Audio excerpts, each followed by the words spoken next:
जय श्री राम। राम मेरे है, राम आपके है, राम सबके है। राम है तो भारत है, भारत है तो राम है। लगभग 500 वर्षों के लंबे इंतजार के बाद आखिरकार वह शुभ दिन आ ही गया जो हर भारतीय ने चाहा था। 22 जनवरी 2024 भारत के इतिहास में एक यादगार दिन है और निश्चित रूप से सबसे महत्वपूर्ण दिन भी है। अंततः भगवान राम अपने मूल जन्म स्थान पर फिर से सभी को अपने आशीर्वाद से अनुग्रहित करने के लिए तैयार हैं।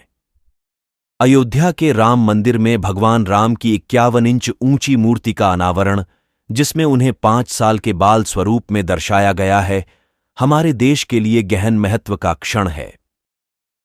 भगवान राम के बाल स्वरूप मूर्ति का चयन शायद रामायण की कथा से हुआ है, जहां काकभूषुंडी, जो एक कौवे के रूप में अयोध्या के महल के अंदर राम लल्ला की कहानी कहता है, जब वे मासूम और पवित्रता के प्रतीक थे।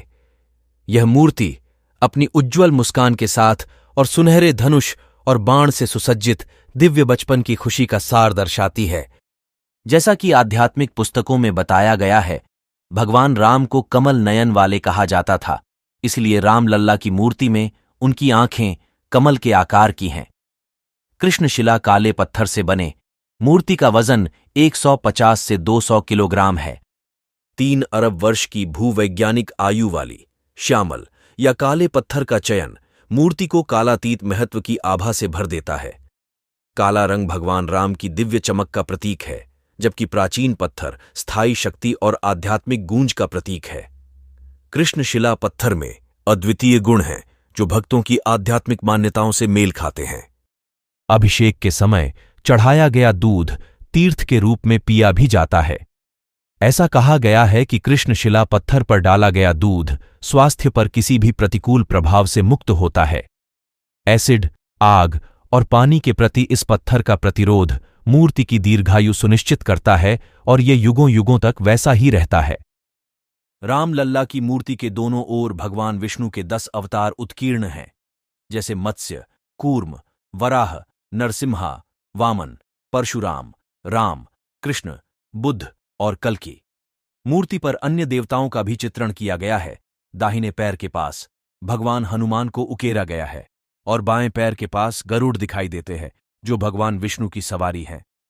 रामलला की मूर्ति के सिर के चारों ओर स्वास्तिक और ओम जैसे धार्मिक प्रतीकों को उकेरा गया है।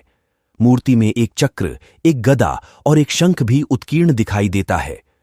मैसूर के प्रसिद्ध मूर्तिकार अरुण योगीराज द्वारा असाधारण कौशल के साथ तैयार की गई यह मूर्ति सूक्ष्म विवरण और दैवीय विषय के प्रति श्रद्धा का प्रमाण है।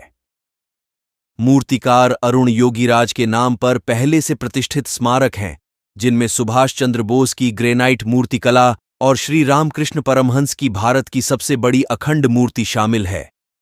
6 महीने के उपवास और सात्विक भोजन तक सीमित आहार द्वारा चिह्नित उनकी तपस्वी जीवन शैली एक गहरी आध्यात्मिक प्रतिबद्धता को दर्शाती है, जो भौतिक क्षेत्र से परे है।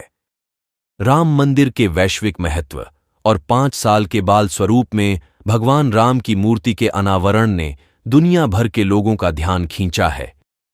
दुनिया के विभिन्न कोनों से आए श्रद्धालु राम लल्ला के इस दिव्य रूप की एक पवित्र झलक के लिए उत्सुकता से इंतजार कर रहे हैं। अयोध्या में राम लल्ला लौट आए हैं और जल्दी ही वे अपने भक्तों को दर्शन जरूर देंगे। भगवान राम के मंदिर के द्वार तो अभी खुले हैं।